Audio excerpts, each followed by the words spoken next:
Hi guys, what's up? This is Pleno1 for PokerStrategy.com.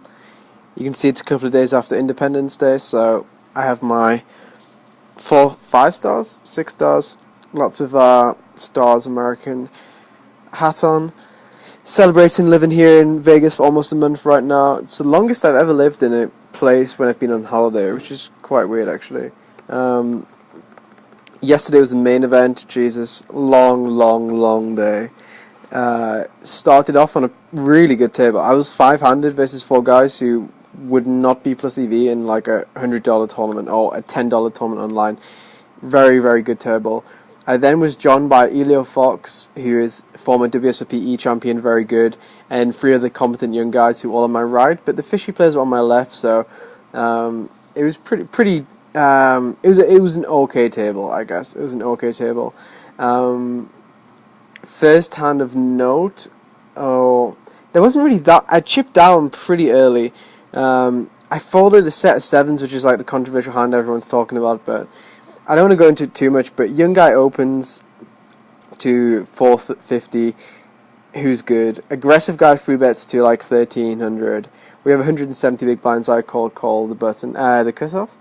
The big blind is a fish and overcalls. And then the young guy who opened initially and is pretty good calls as well. So perceived ranges right now. Young guy has all of his opening range in his perceived range. So all suited connectors probably, all pocket pairs, all suited aces, all suited broadways. No idea what that was. And sometimes like king, queen, jack, queen, stuff like this. Aggressive guy is aggressive, so he can have hands like aces, kings, queens, ace, king, ace, queen suited, and then maybe some stuff like queen, 9 suited, maybe like jack, 8 suited, these kind of hands. The fish probably just has any 2 suited cards. I guess he was very bad. My perceived range here is 7s through to queens, I guess. Yeah, I guess the main part of my perceived range here is 9s to queens. So flop comes down queen 7, queen jack 7 flush draw, with the queen and jack of hearts, and I have the 7 of hearts in my hand. Pretty good flop for my hand, I guess. Check to me. There's 6,800 in the pot, I think, around about this. Is it 50? Yeah, it must be on 6,200, I guess. I make it 3,200 or to 3,400. I don't know exact sizings. And then I get check raised to 8,900 by the first guy who opened, then overcalled twice. So now I was like, oh god. Now I wanted to give him a perceived range. So his range now I would say would be jacks, queens, king 10 suited. I think he probably 4-bets ace king suited with all the dead money pre-flop. Ace 10 suited perhaps. He can't have 7x of hearts because I have the 7 of hearts. I'm not sure if he plays queen jack. I think he just folds queen jack pre-flop. He has queen jack suited in his range for sure. But I'm not sure if he definitely raises on this flop. I'm not sure because it hits my range so hard. And he has to expect me to bet fold all 1-pair hands. Like, if I have ace queen here, I'm definitely going to fold. Like, I have 7s and I folded, so he was a very good player too. So he would expect me to fold everything that queen jack beats. So I'm not sure he would raise queen jack right now.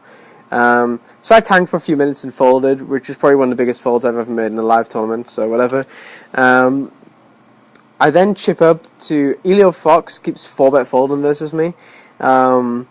Usually in the main event I would take like pretty low variance lines, but against Elio Fox, because he was so aggressive, I was just trying to get it in with ace, king and queens and stuff like this because he was so aggressive. So I chipped up to over 32k at the break, got moved to Tim Chung's table, who actually impressed me quite a bit, played very good. Hands of note on this table are I raise under the gun with deuces, get free bet by the button, I peel. Flop is deuce 3, 9, flush draw. I check, he bets 2,400, I call. Turns a 10 of spades, bringing a double flush draw. I check, he bets 6,000 with 15,000 behind or something, I call. River completes the front end flush. I check, he goes all in, and I kind of tank call. I mean, I could fold, but he could just be like barreling king, queen, jack, queen, king, king with the club and just taking off, I guess. So I called and I lost to pocket 10s, which turned top set. I then chip up with pocket sixes. I flop a set, and the guy calls me all in with queens on an ace-high board, which was pretty nice.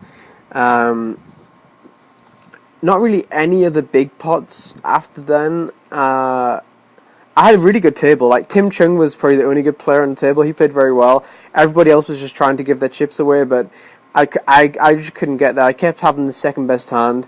I had ace queen of spades on a board of 4, 5, 6, 8, two spades against jacks and queens, where I could have shoved the turn, but I didn't want to put my tournament life on the line with a flush draw against guys who could very possibly call with an overpair or have two pair or straight themselves.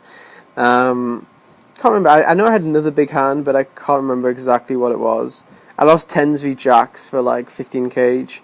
Can't remember any of the big hands, but we ended the day with 22,300, which, going back to 255, is not a lot of chips, but it's quite a good stack still. I have over 40 big blinds with a 2-hour clock at 255, and then we go into 3-6, 4-8, 5-1k. So at the end of tomorrow, the blinds are end of Tuesday, the blinds are 600, 1,200.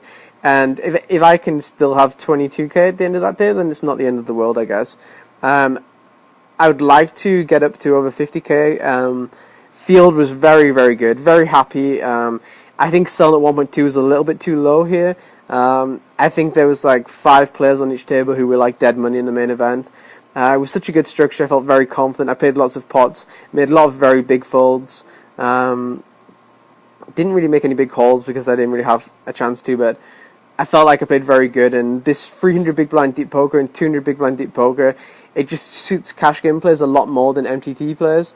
And it's funny, Tim Chung said this to me yesterday, and I totally agree with him. MTT guys often say, I'm very good at playing deep stack tournaments.